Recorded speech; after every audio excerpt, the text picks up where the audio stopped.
Hey guys, నేను మీ Jashnavi. EAMCET preparation start చేయడం అంటే సీరియస్ గేమ్ లో ఎంటర్ అయినట్టే. కోచింగ్ కి వెళ్ళాలా లేదా సెల్ఫ్ స్టడీ చేయాలా అనేది నేను మీకు చెప్తా. నేను ఎలా ప్రిపేర్ అయ్యానో కూడా చెప్తాను. నేను కోచింగ్ కి వెళ్ళలేదు, కానీ సెల్ఫ్ స్టడీలో ఉన్న స్ట్రగుల్స్ చూసి నేను తీసుకున్న డెసిషన్ కరెక్టా కాదా అన్న డౌట్ వచ్చింది. I am pursuing my BTech at Andhra University. Let's get into video.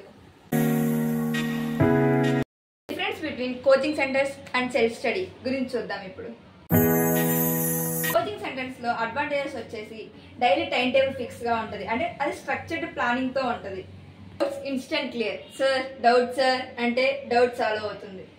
Competitive spirit, పక్కన వాళ్ళు చదివితే చూసి మనకు కూడా చదవాలి అనిపిస్తుంది. క్లాస్ స్లోగా అర్థమైతే నెక్స్ట్ టాపిక్ జంప్ అయ్యాక హరే వెయిట్ బ్రో అని అనలేము. సెల్ఫ్ లెర్నింగ్ హ్యాబిట్ తగ్గిపోతుంది. టీచర్స్ లెసన్ చెప్తే కాపీ పేస్ట్ మోడ్ లోకి వెళ్ళిపోతాము. ఇప్పుడు సెల్ఫ్ స్టడీ గురించి ఇప్పుడు అడ్వాంటేజెస్ వచ్చేసి free and flexible. Morning 6 AM చదివామా, మిడ్ నైట్ 2 AM చదివామా అన్నది మ్యాటర్ కాదు, that is your wish. Concept clarity ఎక్కువ వస్తుంది. ఎలా అంటే ఒక బుక్ మనం 10 సార్లు చదివితే మనం డౌట్ వెనక వెళ్ళకపోవచ్చు. No time waste. ఎలా అంటే మనం కోచింగ్ సెంటర్ ట్రావెల్ చేయాలి, ఆ టైం మనం ఇక్కడ స్టడీ మీద పెట్టచ్చు. అండ్ నెక్స్ట్ వచ్చేసి బ్రేక్లు ఉండవు. ఎలా అంటే డిస్ట్రాక్షన్స్, అది ఇది అనే డిస్ట్రాక్షన్ ఉండదు. నార్మల్గా 5 minutes బ్రేక్ అలా తీసుకుంటూ నార్మల్గా సెల్ఫ్ స్టడీ చేస్తే బాగుంటుంది. బట్ ఇప్పుడు డిసడ్వాంటేజెస్ వచ్చేసి సెల్ఫ్ డిసిప్లిన్ ఉండాలి, ఎందుకంటే ఇన్స్టాగ్రామ్ స్క్రోల్ చేస్తూ ఉంటే డే ఎండ్ అయిపోతుంది. అండ్ నెక్స్ట్ డౌట్ వస్తే ఇమీడియట్ సొల్యూషన్ దొరకదు. ఫ్రెండ్స్ కోచింగ్కి వెళ్తే మనం ఏం చేస్తున్నామా అని డౌట్ వస్తుంది.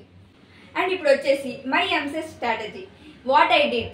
కోచింగ్ సెంటర్స్కి వెళ్ళలేదు, కానీ స్మార్ట్ ప్లానింగ్తో స్టడీ చేశారు. సబ్జెక్ట్ వైజ్ ఫస్ట్ మ్యాథ్స్ వచ్చేసి text book first, YouTube next, short notes ready. ఇప్పుడు ఫిజిక్స్ కెమిస్ట్రీకి వచ్చేసి కాన్సెప్ట్ క్లారిటీ ఇంపార్టెంట్. తర్వాత NCERTs PYQs compulsory.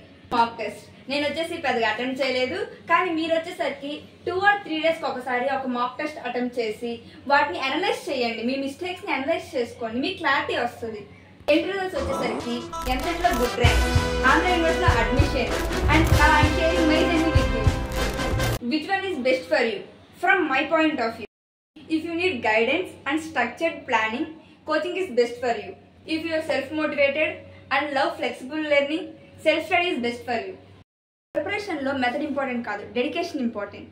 And next వచ్చేసి కోచింగ్కి వెళ్ళే వాళ్ళకి సెల్ఫ్ స్టడీ ఉండాలి, సెల్ఫ్ స్టడీ చేసే వాళ్ళకి డిసిప్లిన్ ఉండాలి. ఎండ్ ఆఫ్ ద డే వచ్చేసరికి సెల్ఫ్ స్టడీ చేసే వాళ్ళకి పేపర్ ఒకటే, కోచింగ్ సెంటర్కి వెళ్ళే వాళ్ళకి పేపర్ ఒకటే. So what your choice? కామెంట్లో చెప్పండి. If this video helped you, like, share and subscribe. See you in the next video. Stay focused.